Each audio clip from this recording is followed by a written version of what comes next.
రాష్ట్ర ముఖ్యమంత్రులు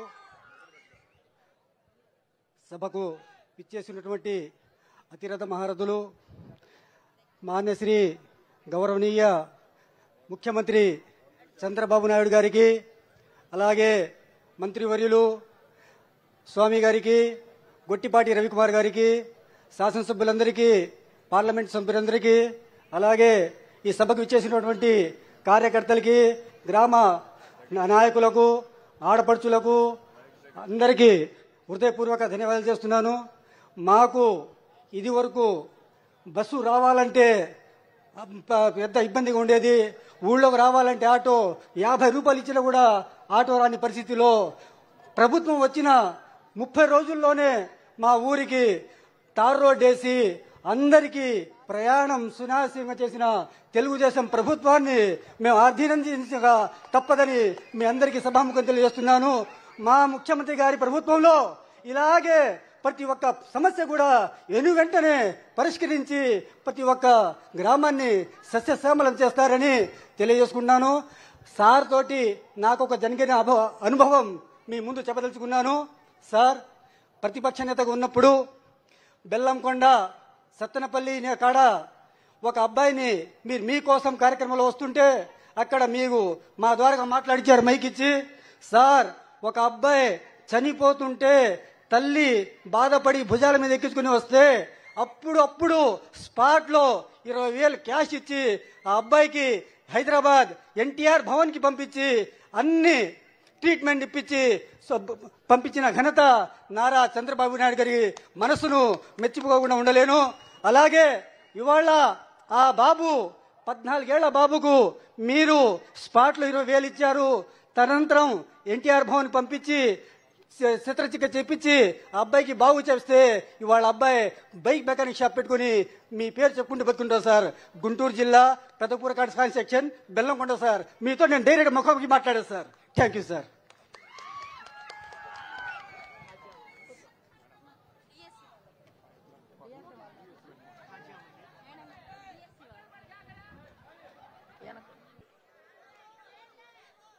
ఒకప్పుడు ఎప్పుడైనా సరే 5 ఏళ్లలో ఈ మాదిరిగా వచ్చి మీతో మాట్లాడా? ఎక్కడన్నా ఫోటోలు చూశారా మీరు? ఎక్కడన్నా గాని 10 మందితో మాట్లాడి సమస్యల పరిష్కారం చేసిన అలవాటు ఉందా? ముఖ్యమంత్రి వస్తున్నాడంటే నాకే ఆశ్చర్యం వేసేది. ముందు పరదాలు కట్టేసేవాళ్లు, అక్కడి నుంచి ఆయన ఆకాశంలో తిరిగినా హెలికాప్టర్లో వచ్చినా కిందన చెట్లన్నీ నరికేసేవాళ్లు.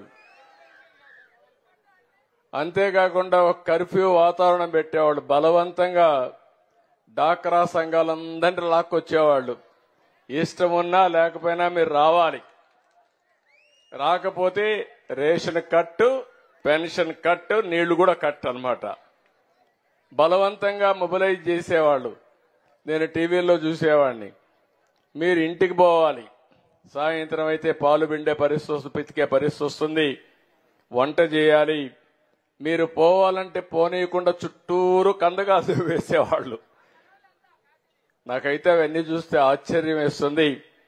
అందుకే అందరూ కలిసి ఆ పార్టీని భూస్థాపితం చేయాలనే పంతం పొంది మొన్న ఎన్నికల్లో చరిత్రలో నేను ఎప్పుడూ చూడలేదు అలాంటి విజయాన్ని సాధించి పెట్టారు. ఈరోజు ఇది ఒక కూటమి ప్రభుత్వం. కూటమి ప్రభుత్వంలో మేము ఒకటే నిర్ణయం చేసుకున్నాం. నేను గాని, మా మిత్రుడు జనసేన అధ్యక్షుడు పవన్ కళ్యాణ్ గాని,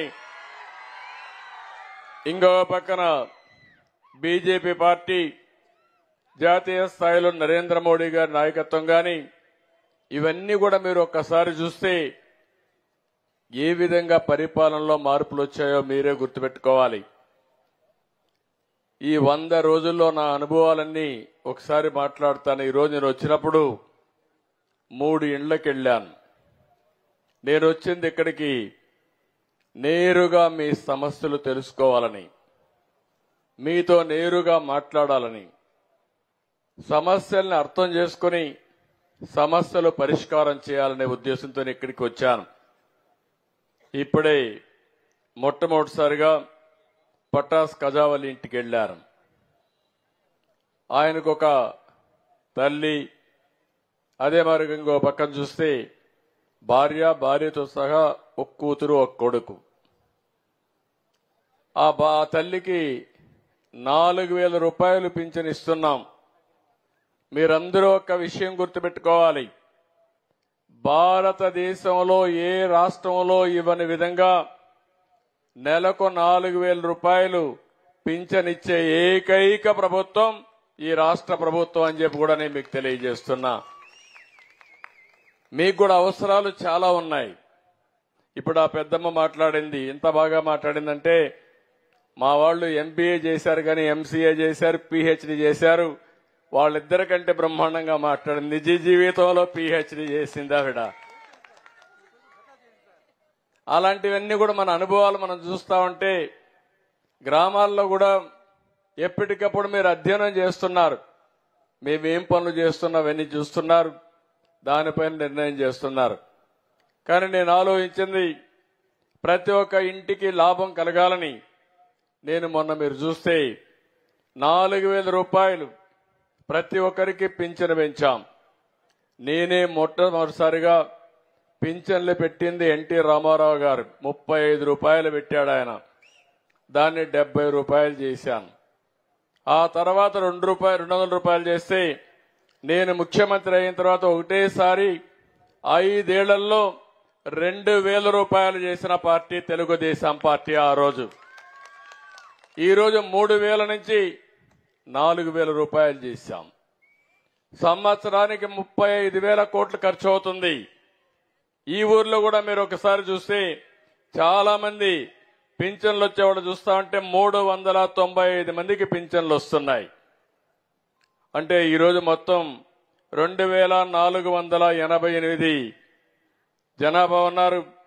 851 ఇండ్లున్నాయి. కానీ అందులో 2 ఇండ్లకు ఒక ఇంటికి పింఛన్ ఇచ్చే కార్యక్రమానికి శ్రీకారం చుట్టాం. ఇది చాలా అంటే చాలదు. ఇంటింటికి అన్ని ఇవ్వాలనుకున్నాను కానీ ఇంకా రాబోయే రోజుల్లో సంపద సృష్టిస్తే తప్ప ఆదాయాన్ని పెంచే మార్గం లేదు. అందుకని ఒకేసారి మీరు చూశారు, నేను ఒక హామీ ఇచ్చాను. ఏప్రిల్ నుంచి పింఛన్ ఇస్తానని చెప్పాను.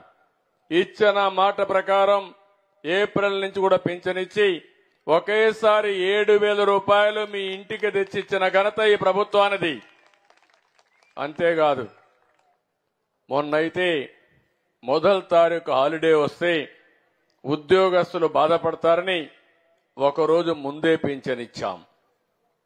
అంటే ఒక పట్టుదల పెట్టుకుని, అది కూడా నేను ఒకే మాట చెప్పాను, ప్రతి నెల మొదటి తారీఖున పేదల సేవలో అనే పేరుతో నేను గాని, మా ఎమ్మెల్యేలు గాని, మా అధికార యంత్రాంగం, కలెక్టర్ మొదలుకొని అందరూ కూడా ఈ పేదవాళ్ళ ఇంట్లోకి రావాలి.